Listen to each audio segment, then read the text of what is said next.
In situations where the fabric membrane is either wrapping around a building, here we're showing the corner of a building, we can see the membrane is pulling down quite sharply, quite steeply from the corner, and we don't have a lot of control over the shape here of the membrane, and depending on the geometry, this can actually result in the membrane reversing behind the building.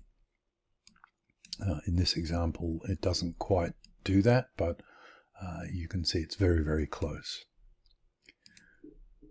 Now, because this is a single membrane, we've relaxed it in MPanel using joined edge mesh relaxation, so relaxed joined edge mesh, which is correct for a single mesh, but again we don't have control over these joints.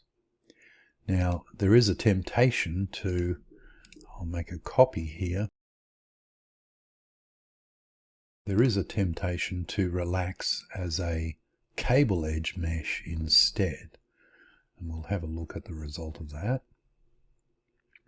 Delete Alt, and here we can see, if I select this and rotate in 3D, the software has added, because we specified cable edge mesh, it's added a cable to each mesh edge. So we built this structure with this at the bottom, right and left, and the software has added a cable to the left edge of this mesh and the right edge of this mesh, and again left edge and right edge, which forms effectively straight lines like physical ridges. So the assumption is that there is actually a physical cable going between these 2 points. Now, if you are installing a physical cable, that's possibly acceptable. Or if you had a beam, for example.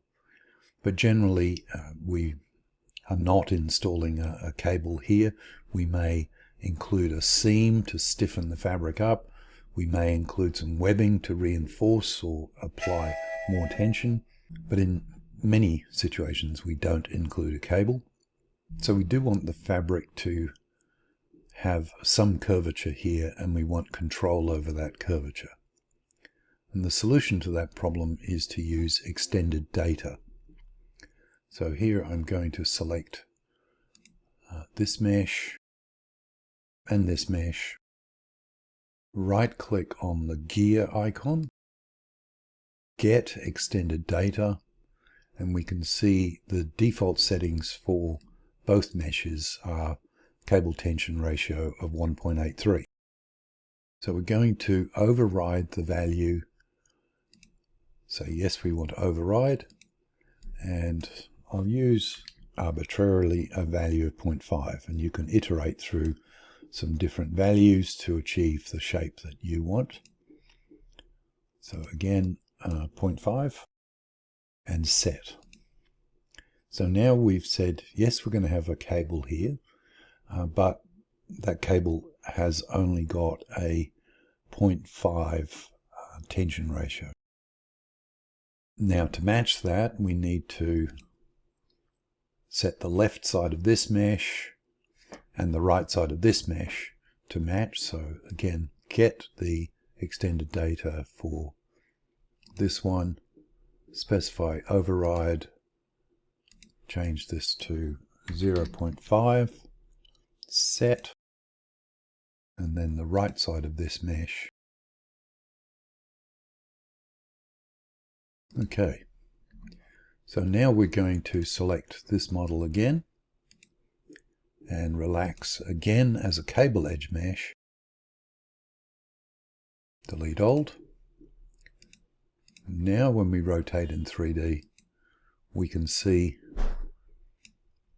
we do have some rigidity here, but it's not representing a perfect straight line. We've got some curvature. Now we can change that curvature by either reducing the cable tension ratio on the extended data for these edges, or increasing if we want it stiffer. And again, this represents us including something like a webbing reinforcement to allow more stress to be applied in order to force this additional tension in the fabric and produce a stiffer, steeper slope in the fabric. Thank you for watching. For more information, please contact support@mpanel.com.